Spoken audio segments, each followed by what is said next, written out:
안녕하세요. 정신간호 역사에 대해 발표할 여효은입니다. 시작하겠습니다. 목차로 서양 정신간호 역사와 우리나라 정신간호 역사가 있습니다. 각각 시대별로 알아보겠습니다. 먼저 원시시대 때는 정신질환이 자신의 영혼에서 분리돼서 발생하거나 신이 내리는 벌이라고 생각했습니다. 이로 인해 정신질환자를 잔인하게 구타하고 굶기거나 귀신 쫓는 의식 등을 행하였습니다. 두 번째로 그리스, 로마 시대입니다. 히포크라테스는 정신질환은 초자연적 현상이 아닌 하나의 질병이며 모든 질병이 혈액, 타액, 황담즙, 흡답즙의 불균형 상태로 온다고 사체액설을 주장하였습니다. 그리고 이게 불균형하면 정신질환의 원인이 되고 이와 반대로 네 가지 체액이 균형 잡힌 상태이면 건강하다고 하였습니다. 세 번째로 중세시대입니다. 순서를 살피면 먼저 로마 제국의 멸망으로 종교적 믿음이 번성하여 다시 정신질환은 초자연적 힘과 악령으로 생기는 것이라고 인식이 생겼습니다. 이때를 암흑시대라고 하는데 이 당시 정신병이나 신경증을 가진 환자들을 구마식 치료로 하였습니다.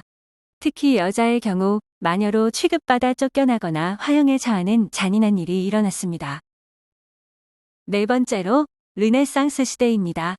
이 시기에는 불행한 환자에 대한 깊은 동정이 있어 정신병원들이 각지에 설립되는 반면 정신질환자에 대한 박해가 계속되었던 모순의 시기였습니다.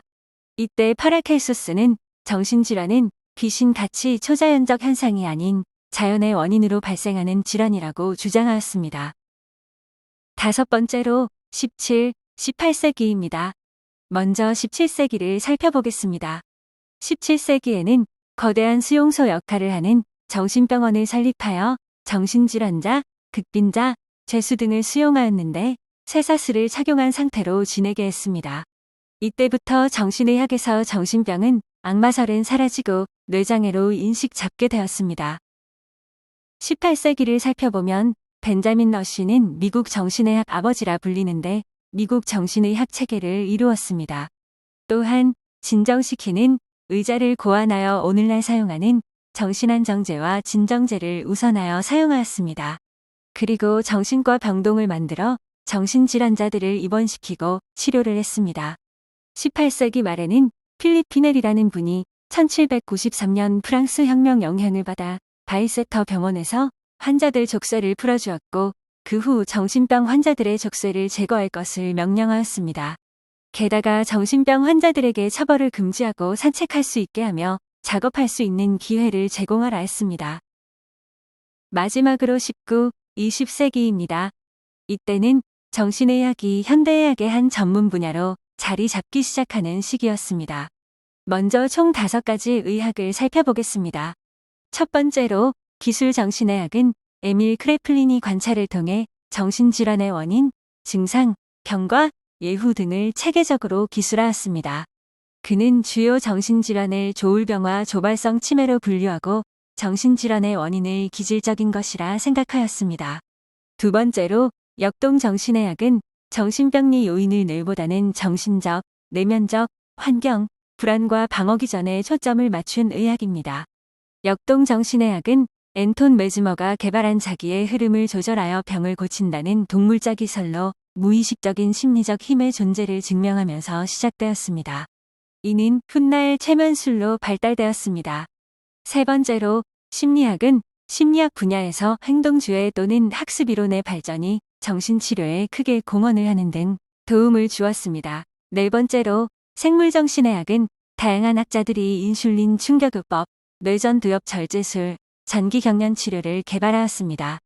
마지막으로 사회정신의학은 정신약 물학이 발달로 많은 환자가 장기간 정신병원에 수용될 필요성이 없어져 미국에서 1946년 정신보건법이 제정되고 1963년대에 지역사회 정신보건센터 건립법이 제정되었습니다. 19, 20세기를 연도별로 정리해서 살펴보겠습니다. 1930년대 말에는 모든 질병에 대한 일반 간호에서 정신간호도 중요하다는 것을 인식하기 시작했습니다. 1960년대에는 지역사회 정신보건의 출현으로 정신간호의 초점은 1차 예방과 지역사회 의뢰로 전환되기 시작하였습니다. 이는 1963년 제정된 지역사회 정신보건법에 의해 더욱 촉진했습니다. 1970년대에는 간호의 전문화가 활성화되면서 정신간호사는 전문간호 실무의 주도자가 되어갔고 1980년대에는 뇌영상 기술이 발달되었습니다. 1990년대에는 인간 행동의 생물학적 근거에 대한 연구가 활발하게 이루어졌습니다. 19세기 말에는 정신간호사의 역할을 신체적으로 요구했는데 그 예로 약물, 영양, 위생, 병동활동 등 주로 내외과적인 간호에 적용하는 것입니다.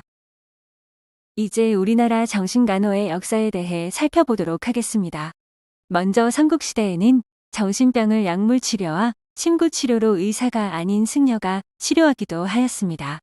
오늘날의 정신요법과 같이 정신병은 기질적인 질병이 아니므로 투약이나 침술보다 알맞은 말로 고치는 것이 낫다고 한 시기였습니다.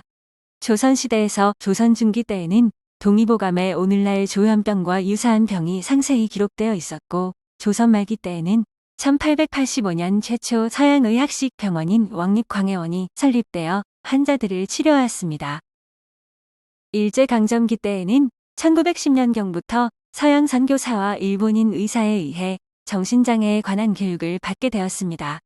1913년 조선총독부 의원의 정신과 병동 신설하여 정신환자들을 처음으로 폐쇄병동 내에서 치료하였습니다. 하지만 병원 규율을 어길 시 격리시키며 환자가 흥분과 공격 행위가 나타날 때는 억제대를 사용하였습니다. 이때 당시의 간호는 환자의 안전관리와 보호 위주의 간호로 주로 시행되므로 이렇게 치료를 하였습니다. 일제강점기 이후에는 신경정신과를 개설하였습니다. 특히 미국의 정신의학의 흐름에 영향을 많이 받았고 정신적 문제에 대한 무의식적 원인을 중요하게 생각하였습니다. 1950년대부터 연도별로 살펴보도록 하겠습니다.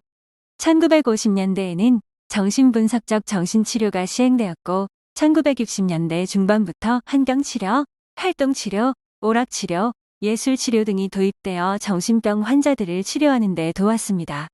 1970년대에는 대한간호학회가 창립되어 간호학의 학문적 발전을 이루는 시기입니다. 1995년 한국정신보건전문간호사회가 창립되었고 그해 12월 정신보건법 국회에 입법 제정되었습니다. 그에 따라 정신질환자의 재활과 사회복귀, 인권보장을 위한 길을 마련하였습니다. 2004년에는 대한간호협회 산하단체인 정신간호사회로 발족하였고 전문간호사 제도가 실시되었습니다. 그리하여 2년이 지난 2006년에 첫 정신전문간호사를 배출하였습니다. 그렇게 현재는 급변하는 의료 환경은 가장 유능한 서비스 제공자이며 정신간호사 위치를 확고히 구축해야 하는 사명을 던져주는 등 하였습니다. 이 영상을 만들기 위해 참고한 출처입니다. 이상으로 발표를 마치겠습니다. 감사합니다.